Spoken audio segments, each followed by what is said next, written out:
السلام علیکم، آپ دیکھ رہے ہیں سٹی 11 نیوز پاکستان HD۔ خبر شامل کرتے ہیں نوشہرہ وادی سون سے۔ ہمارے بیورو چیف ملک زاہد فاروق عوان کی رپورٹ کے مطابق حکومت پنجاب کی ہدایت پر AC آفس نوشہرہ میں یوم یکجہتی کشمیر ریلی کا انعقاد کیا گیا۔ ریلی کی قیادت اسسٹنٹ کمشنر حماد اللہ نے کی۔ ریلی AC آفس سے شروع ہو کر میلاد چوک سے گزرتی ہوئی AC آفس پر اختتام پذیر ہوئی۔ ریلی میں rescue 1122 schools, education department, health, دیگر محکمہ جات، اسکول کے طالب علموں، انجمن تاجران کے نمائندوں سمیت ہر مکتبہ فکر کے لوگوں نے شرکت کی۔ شرکائے ریلی نے بینرز، پلے کارڈ اٹھا رکھے تھے جن میں کشمیری عوام کے حق میں نعرے درج تھے۔ مقررین نے ریلی سے خطاب کرتے ہوئے کہا کہ کشمیر پاکستان کی شاہراہ ہے۔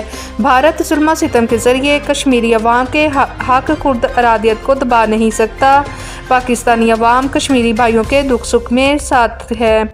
ریلی کی سیکیورٹی میں مامور پولیس جوان اپنی ذمہ داریاں احسن طریقے سے انجام دیتے رہے۔